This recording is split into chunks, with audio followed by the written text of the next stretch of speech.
இசைக்குயில் ஜானகி அம்மா நேற்று காலமாயிருக்காங்க. இப்போ அவங்களுடைய சொத்துக்களை அவங்க யாருக்கு எழுதி வச்சிருக்காங்க அப்படின்ற மாதிரியான ஒரு அப்டேட் தாங்க கிடைச்சிருக்கு.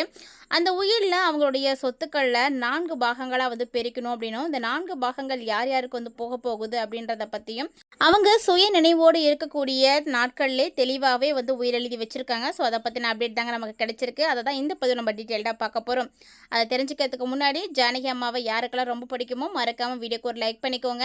அவங்களுடைய இறுதி அஞ்சலிக்காக நீங்கள் யாரெல்லாம் இரங்கல்கள் தெரிவிக்கணும்னு நினைக்கிறீங்களோ மறக்காமல் கமெண்ட் பாக்ஸில் வந்து கமெண்ட் பண்ணுங்கள். இசைக்குயில் எஸ் ஜானகி அம்மா நேற்று வயது மூப்பின் காரணமாக தன்னுடைய 88வது வயதில் காலமாகியிருக்காங்க. அவங்களுடைய இது நாள் வரைக்கும் சேர்த்து வைத்த சொத்துக்கள் எல்லாமே யாருக்கு போகணும் அப்படின்ற மாதிரி உயிரெழுதி வச்சுருக்காங்க.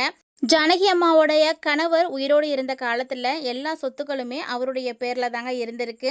ஏன்னா ஜானகி அம்மாவுக்கு பாடக்கூடிய திறமை இருக்குது அப்படின்றதையும் அந்த திறமையை வந்து அவங்க வந்து வெளிப்படுத்தணும், எல்லா இடங்களுக்கும் வந்து அனுப்பி வச்சிருக்காரு. எல்லா விஷயங்களையும் செய்தவர் அவர் தான். அதனால் எல்லா சொத்துக்களுமே வந்து ஜானகி அம்மா அவருடைய பேரில் தான் வந்து வச்சுருந்துருக்காங்க. தன்னுடைய கணவருடைய இறப்புக்கு அப்புறமா அந்த சொத்துக்கள் எல்லாமே தன்னுடைய மகன் ஒருத்தங்களுக்கு தான் போய் சேரணும் அப்படின்ற மாதிரி அவங்க நினச்சிட்டு இருந்தாங்க. எதிர்பாராத விதமாக அவருடைய மகனும் பார்த்திங்கன்னா இவங்களுக்கு முன்னாடியே வந்து காலமாயிட்டார். ஸோ எப்போ தன்னுடைய மகன் வந்து இறந்து போனாரோ அப்போவே ஜானகி அம்மா வந்து உடஞ்சி போயிட்டாங்க அப்படின்னு தான் சொல்லணும். ஏன்னா மிகப்பெரிய இசைத்துறையில் வந்து ஒரு சிறப்பான பாடகியாக நிறைய பேருடைய நெஞ்சில் இன்றைக்கும் வந்து குடியிருக்காங்க, நிலைத்து இருக்காங்க அப்படின்னா அதுக்கு முக்கியமான காரணமே அவங்களுடைய குரல் தாங்க. அவர்கள் தங்களுடைய காந்த குரலால் நிறைய பேரை வந்து கட்டி போட்டு வச்சுருக்காங்க.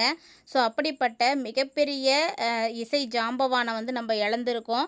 இதே எல்லாருக்குமே ஒரு மிகப்பெரிய பேரதிர்ச்சியாக தாங்க இருக்குது. ஸோ தமிழில் நிறைய பாடல்கள் வந்து பாடியிருக்காங்க. தமிழில் மட்டும் இவங்களை வந்து குறிப்பிட்டு பாடினாங்க அப்படின்னு சொல்ல முடியாது. இந்திய மொழிகளில் 17க்கும் மேற்பட்ட மொழிகளில் ரொம்ப சிறப்பாக வந்து பாடி அசத்தியிருக்காங்க. குறிப்பாக தமிழ், கன்னடம், தெலுங்கு, மலையாளம், ஹிந்தி, சமஸ்கிருதம் இந்த மாதிரி நிறைய மொழிகள் வந்து சொல்லலாங்க. ஸோ இது எல்லாத்துலேயுமே வந்து பாடல்களை பாடி கலக்கியிருக்காங்கன்னு தான் சொல்லணும். இப்படிப்பட்ட மிகப்பெரிய பாடகியானவங்க அவங்களுடைய பாடக்கூடிய காலத்தில் இருந்து சேர்த்து வைத்திருக்கக்கூடிய சொத்துக்கள் இது வரைக்கும் இருக்கிறது எல்லாமே பார்த்திங்கன்னா 4 பாகங்களாக வந்து பிரிக்கணும் அப்படின்ற மாதிரி அவங்க எழுதி வச்சுருக்காங்க.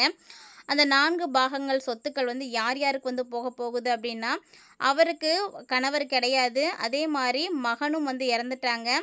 மகன் வந்து டைவர்ஸ் அப்பயே வாங்கிட்டாரு. அம்மா கூட தான் வந்து இருந்துட்டு இருந்தார். இருந்தாலுமே கூட அவருக்கு அவங்களுடைய மருமகளை பிடிக்கல அப்படின்னாலுமே கூட பேர குழந்தைகளோட வந்து பேசிட்டு தான் இருந்திருக்காங்க. ஸோ ஜானகி அம்மாவுக்கு 2 பேருமே வந்து பேத்திகள் தான். அவங்கள 2 பேருக்குமே அந்த சொத்துக்கள் வந்து போகணும் அப்படின்ற மாதிரி சொல்லியிருந்தாங்க. அதாவது அவங்களுடைய சொத்தில் 4 பாகமாக வந்து பிரித்து அதில் 2 பாகங்கள், ஒரு பாகம் வந்து பெரிய பேத்திக்கும், இன்னொரு பாகத்தை வந்து சின்ன பேத்தி அவங்களுக்கும் வந்து போகணும் அப்படின்ற மாதிரி வந்து குறிப்பிட்டிருக்காங்க. அவங்க தன்னுடைய மகனை வந்து அவங்க கூடயே தான் வச்சிட்டு இருந்தாங்க. அதனால் வந்து இப்போ மகனும் இல்லை அப்படின்றதுனால மருமகளுக்கு வந்து அவங்க எதுவும் வந்து தனிப்பட்ட வந்து ஒதுக்கி கொடுக்கல, பேர குழந்தைகளுக்காக வந்து கொடுத்துருக்காங்க. அதே மாதிரி இன்னொரு பகுதியை வந்து இயலாதவர்களுக்கு அவங்க ஆல்ரெடி பார்த்திங்கன்னா ஆசிரமம்லாம் வந்து நடத்திட்டுருக்காங்க. ஸோ ட்ரஸ்ட்டு மாதிரிலாம் வந்து நிறைய வச்சுருக்கிறதுனால அவங்களுக்கெல்லாம் வந்து போகணும். ஏழை குழந்தைகளுக்கு, முடியாதவங்களுக்கு, இயலாதவங்களுக்கு அவங்களுடைய பணத்தில் இருந்து செலவு பண்ணணும் அப்படின்ற மாதிரி அவங்க வந்து அதில் ஒரு பகுதி வந்து ஒதுக்கியிருக்காங்க. அதே மாதிரி இன்னொரு பகுதி எதுக்காக ஒதுக்கியிருக்காங்க அப்படின்னா இசைத்துறைக்காக வந்து ஒதுக்கியிருக்காங்க. ஏன்னா இன்றைக்கும் வந்து கலைத்துறை அப்படின்னு எடுத்துக்கிட்டிங்கன்னா நிறைய பேர் வந்து கஷ்டப்பட்டுட்டு தான் இருக்காங்க. ஸோ இந்த மாதிரி வளர்ந்து வரக்கூடியவங்களில் யாரெல்லாம் வந்து கஷ்டப்படுறாங்க, திறமை இருந்தும் கஷ்டப்படக்கூடியவங்களாக இருக்காங்களோ அவங்களுக்கு இசைத்துறை சார்பில் இந்த பணம் வந்து அவங்களுக்கு போகணும் அப்படின்ற மாதிரி அவங்க சொத்தில் ஒரு பகுதியை அவங்களுடைய துறைக்காக, கலைத்துறைக்காக வந்து ஒதுக்கிட்டு போயிருக்காங்க. ஸோ இந்த மாதிரி தான் 4 பகுதிகளாக அவங்களுடைய சொத்துக்களை வந்து பிரித்து ஒவ்வொருத்தங்களுக்காக வந்து போகணும் அப்படின்ற மாதிரி அவங்க வந்து சொல்லியிருக்காங்க. எப்போ தன்னுடைய மகன் வந்து இறந்து போனாரோ அப்போவே அவங்களுக்கு மனசே விட்டு போச்சுங்க. ஏன்னா ஒரே ஒரு பையன் ரொம்ப வந்து பார்த்து பார்த்து வந்து கூடவே வச்சிட்டு இருந்தாங்க. ஆல்ரெடி பார்த்திங்கன்னா கணவர் வந்து இறந்துட்டார். கணவர் இல்லை அப்படின்னாலுமே கூட அந்த வருத்தத்தை வந்து மனசுலேயே வச்சுக்கிட்டு வெளியில் காட்டாமல் தன்னுடைய மகனுக்காகவே வந்து இவங்க வாழ்ந்திருக்காங்க. மகனுடைய வாழ்க்கையும் வந்து சரியில்லாமல் போயிடுச்சு அப்படின்ற ஒரு காரணத்தினால ரொம்பவே வருத்தப்பட்டுருக்காங்க. மகன் பார்த்திங்கன்னா பரதநாட்டியம் கலைத்துறையில் வந்து சிறந்தவர். அவருடைய ஃபீல்டிலேருந்து விட்டுட்டு அம்மாவுக்கு துணையாக அப்பா இறந்ததுக்கு அப்புறமா அம்மாவுடைய பாடல்கள வந்து பார்த்துட்டு, அவங்களுக்கு வந்து கூடவே இருந்து வேலைகள் செய்துட்டு இருந்திருக்காரு. ஸோ சமீபத்தில தான் அவர் வந்து உடல்நலக் குறைவு காரணமா வந்து காலமானாரு. தன்னுடைய ஒரே மகனான முரளிய வந்து இழந்தது பார்த்தீங்கன்னா, அவருக்கு மிகப்பெரிய அளவுல பாதிப்ப குடுத்தது அப்டின்னே சொல்லணும். ஸோ அதுக்கப்புறமா அவங்க நெறைய விஷயங்கள்ல வந்து ஈடுபடாம தான் இருந்தாங்க. அதுவும் கணவர் வந்து இறந்ததுக்கு அப்புறமாவே அவங்க அவ்வளோக்கா வந்து திரைத்துறைக்கு வந்து வரவே இல்ல. சும்மா கமிட்மெண்ட்ஸ் மாரி அவங்களுக்கு பிடிச்சதா ஒரு சில குறிப்பிட்ட விஷயங்கள மட்டும் தான் வந்து செயல்படுத்திட்டு இருந்தாங்க. மகனுக்காகவே வாழ்க்கைய வாழணும் அப்படின்னு முடிவெடுத்து, அவங்களுக்காகவே வாழ்ந்துட்டு இருந்த அவங்களுடைய வாழ்க்கையில எதிர்பாராத விதமா இன்னொரு புயல் வீசினதுங்க. அதுதான் அவருடைய மகனுடைய இறப்பு. மகனும் பார்த்தீங்கன்னா, ஜனவரியில தான் இறந்திருக்காரு. ஸோ இவங்களுடைய இறப்புக்கு அப்புறமா அவங்க ரொம்பவே வந்து உடைஞ்சு போயிட்டாங்க. அதுலேருந்து அவங்க ரொம்ப வந்து தேறவே இல்ல. ஸோ அப்போலேருந்து ஒழுங்கா சாப்பிடாம கொள்ளாம இருந்ததுனால, அவங்களுடைய உடல்நிலை ரொம்பவே பாதிப்படைஞ்சது. இதுநாள் வரைக்கும் மருந்து மாத்திரைகள் மூலமாக மட்டுமே அவங்க வந்து வாழ்ந்துட்டு இருந்திருக்காங்க. ஸோ இந்த காலகட்டங்கள்ல நேத்திக்கு பார்த்தீங்கன்னா, ரொம்ப முடியாம இருந்திருக்கு. அதனால அவங்க வந்து மைசூர்ல இருக்கக்கூடிய ஹாஸ்பிட்டல்லே போய் அட்மிட் பண்ணியிருக்காங்க. தீவிர சிகிச்சை கொடுத்துமே கூட சிகிச்சை பலன் இல்லாம மாரடைப்பு ஏற்பட்டு அவங்க வந்து காலமாகியிருக்காங்க. ஜானகி அம்மாவுடைய இழப்பு ஈடு செய்ய முடியாததுங்க. நெறைய பேருக்கு இதில வருத்தம் இருக்கு.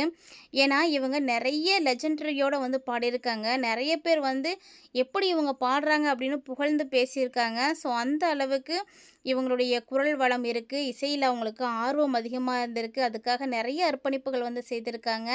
ஸோ, தன்னுடைய குரலால எல்லாரையும் கட்டி போட்டு வச்சிருந்தாலுமே கூட, நெறைய தேசிய விருதுகள் வாங்கியிருந்தாலுமே கூட, அதையெல்லாம் எனக்கு பெரிய விஷயமாவே தெரியல. எனக்கு என்னுடைய ரசிகர்கள் தான் எனக்கு ரொம்ப முக்கியம். அவங்களுடைய அன்பு தான் முக்கியம் அப்படின்னு, அந்த அன்புக்காகவே இவ்வளோ நாளா வந்து இருந்திருக்காங்க. ஸோ பெருசா எந்த விளம்பரமும் இல்லாம, ரொம்ப ரொம்ப எளிமையா அவங்களுடைய வாழ்க்கைய வாழ்ந்தவங்க தான் ஜானகி அம்மா. ஸோ அப்படிப்பட்ட எளிமையான வாழ்க்கையில வாழ்ந்த அவங்களுக்கு நடந்த மிகப்பெரிய சோக சம்பவங்கள் அப்படின்னா, அவங்களுடைய கணவருடைய இழப்பும், மகனுடைய இழப்பும் தாங்க. ஸோ அத ஈடு செய்யவே முடியாது. அதுலேருந்தே அவங்க ரொம்பவே வந்து மனம் உடைஞ்சு போயிட்டாங்க. காலத்தின் கட்டாயத்தினாலயும், வயது மூப்பினாலயும் இன்னைக்கு பார்த்தீங்கன்னா, அவங்க நம்மளோட இல்ல. ஸோ, அத கண்டிப்பா ஏத்துக்க முடியாததா தான் இருக்கு. எல்லாத்துக்கும் கஷ்டமா தான் இருக்கு. இருந்தாலுமே கூட, அவங்க கொடுத்துட்டு போன காலத்தால் அழியாத பாடல்கள் மூலமாக, இசையின் மூலமாக அவங்க எப்போதும் வந்து வாழ்ந்துட்டு தான் இருப்பாங்க. ரசிகர்களுடைய மனதில நீங்கா இடம் பிடித்த ஜானகி அம்மாவினுடைய மறைவுக்கு நீங்க எல்லாம் இரங்கல்கள் தெரிவிக்கணும் அப்படின்னு நினைக்கிறீங்கன்னா, மறக்காம கமெண்ட் பாக்ஸ்ல வந்து கமெண்ட் பண்ணுங்க. ஏன்னா, அவங்களுடைய படைப்புகளும் சரி, அவங்களுடைய அர்ப்பணிப்புகளும் சரி, ஈடு செய்ய முடியாதது. யாராலும் செய்ய முடியாத விஷயங்கள அவங்க வந்து செய்துட்டு போயிருக்காங்க. இந்த உலகத்தில இசைத்துறைக்காக மிகப்பெரிய அளவுல வந்து பாடுபட்டவங்கள்ல இவங்களும் ஒருத்தங்க. இளையராஜா சாருக்காக பாடல்கள் பாடுனாங்க. அந்த பாடலே அவருக்கு ஒரு மிகப்பெரிய ஹிட் கொடுத்துச்சுங்க. ஸோ, இதன் மூலமா இவங்க மிகப்பெரிய அளவுல பிரபலமானாங்க. நெறைய பாடல்கள் வந்து பாடுனாங்க. ஸோ, இவங்களுடைய புகழ் உலகெங்கும் வந்து பரவி இருந்தாலுமே கூட ரொம்ப எளிமையாவே வந்து இருந்திருக்காங்க. ஸோ, இவங்களுடைய மறைவு வரைக்குமே அந்த எளிமைய வந்து கடைப்பிடித்ததுனால தான் ரசிகர்கள் மத்தியில இன்னும் நீங்கா இடம் பிடிச்சிருக்காங்கன்னே சொல்லணும்.